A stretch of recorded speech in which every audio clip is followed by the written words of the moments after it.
As you know, the taxpayers of Harris County are getting hit hard by this and are suffering by this, and it's frustrating because, and I said earlier before you were on the air, if you weren't there, then none of this would be exposed. None of this. Marissa Hanson is doing her work. Holly over at the Texan is doing her work.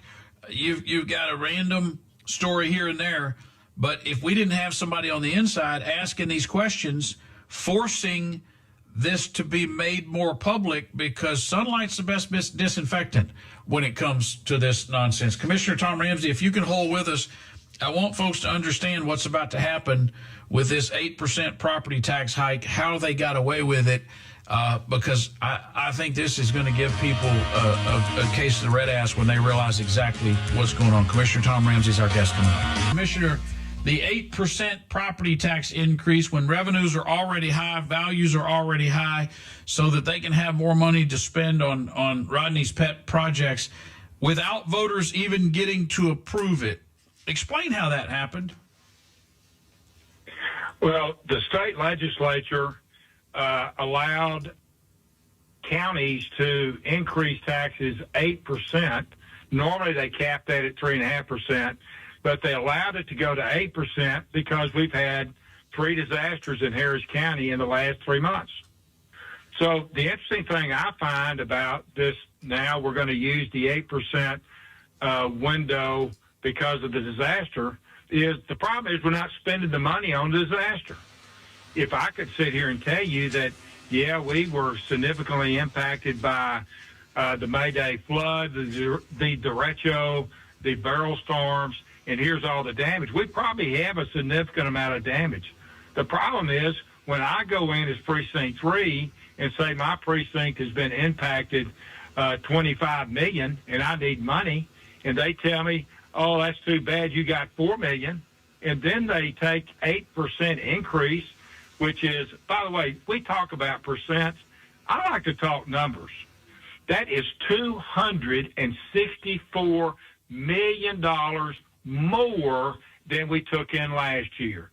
Apparently, we paid all our bills last year and provide all our services last year, but this year we're going to increase it $264 million to go do things that, to me, don't make any sense. Barbie Robinson, the health director, that it appears allegedly was about ready to take some kickbacks, may have already, from this DEMA company out of California. Our executive producer, Chad Nakanishi, had a ding go off in his head and reminded me of a story. The Press Democrat at Sonoma County, California, found the company DEMA had billed more than $800,000 for positions that a dozen former and then current employees did not recall ever existed. The earlier part of that story was that this was a program that would send social workers instead of sheriff's deputies to 911 calls, even though there were all sorts of red flags. And we made quite a spoof of that at the time. You said you voted against them the entire time. Why? What was your red flag with that organization?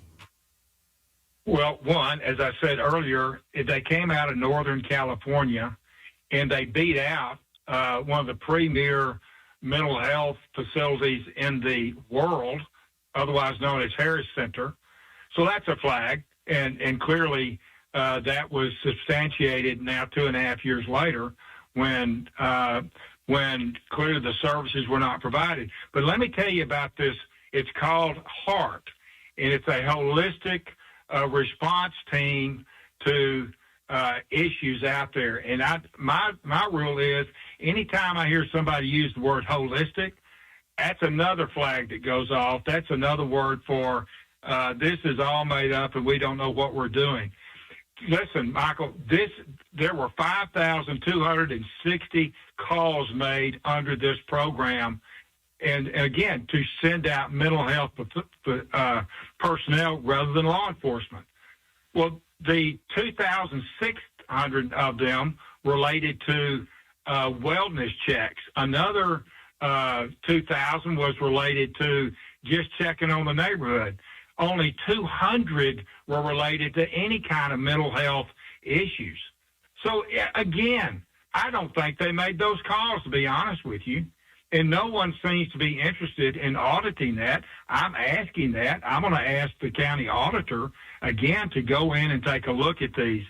So again, it's just an example of the hundreds of millions of dollars that we're wasting at Harris County on issues like this. We got a spending problem, not a revenue problem in Harris County. When you look at Harris County expenditures, not just who's getting the contracts and how they're going about it and how poorly they're performing, what are a couple of things that stick out that are a real burr under your bonnet that you say taxpayers need to realize this is happening?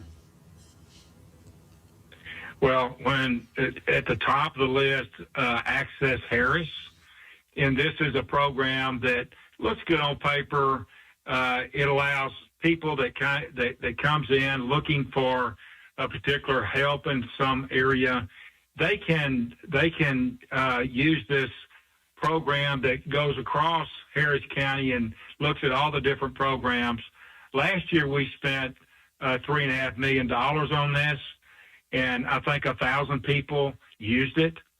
And that doesn't even count the tens of millions of dollars we spent with IBM setting this program up. The Reproductive Health Care Access Fund, $6 million. No problem there, right?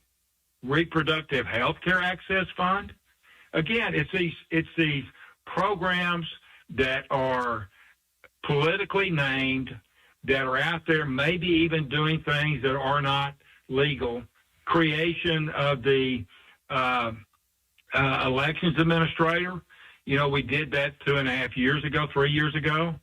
And now, of course, we get out of that and turn it back over to duly elected people.